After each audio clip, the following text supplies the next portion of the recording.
आज हम देखते हैं अनुच्छेद 5। अनुच्छेद 5 के बारे में जिक्र करें इसके पहले थोड़ा सा आपको बता दें कि संविधान का भाग 2 में अनुच्छेद 5 से 11 तक में नागरिकता का जिक्र किया गया है। नागरिकता एक ऐसा कानूनी अधिकार होता है जो कि व्यक्ति को राज्य प्रदान करती है, सरकार प्रदान करती है। किसी राज्य क्षेत्र में रहने वाले प्रत्येक लोग व्यक्ति तो होते हैं पर वे नागरिक नहीं कहला सकते। नागरिक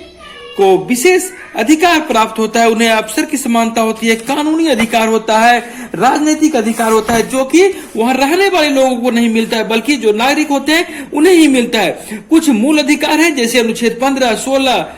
19, ये सारे सिर्फ नागरिकों को ही प्राप्त होते हैं। और महत्वपूर्ण पद राष्ट्रपति हो, उपराष्ट्रपति हो, उच्चतम न्यायालय का न्यायाधीश हो, उच्च न्यायालय का न्यायाधीश हो, महान्यायवादी हो, राज्यपाल हो, महाधिवक्ता हो, ये सारे पद के लिए आपको नागरिकता का होना जरूरी होता है। वैसा कोई भी व्यक्ति जो भारत का मूल निवासी है अनुच्छेद 5 के तहत भारतीय नागरिक होता।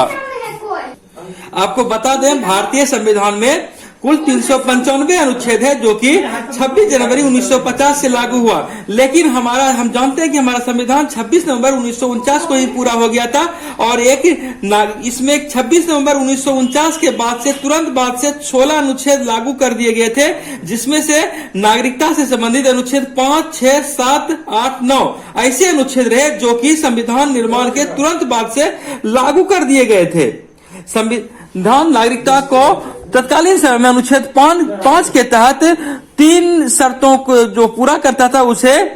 नागरिकता का दर्जा देता है। जैसे यदि उनका जन्म भारत में हुआ हो, उनके माता पिता में से किसी एक का जन्म भारत में हुआ हो, या संविधान लागू होने के 5 वर्ष पहले से भारत में रह रहा हो, वह अनुच्छेद 5 के तहत भारतीय नागरिक कहलाएगा। अनुच्छेद 5 को इसमें कहा गया है कि प्रत्येक व्यक्ति जिसका भारत के राज्य क्षेत्र में अधिवास है और भारत के राज्य क्षेत्र में ही जन्मा है, चाहे उसका माता पिता की राष्ट्रीयता कुछ भी हो, वह भारत का नागरिक कहलाएगा।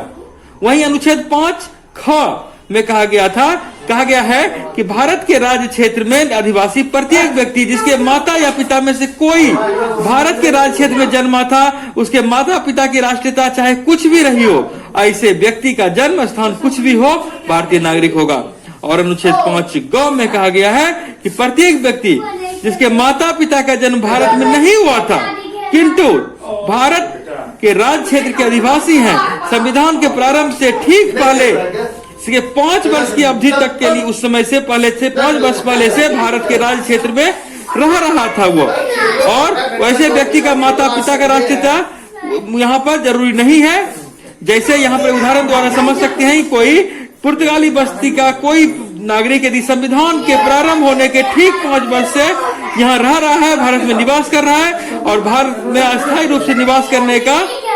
आशा है, तो संविधान के प्रारंभ पर भारत का नागरिक हो जाएगा।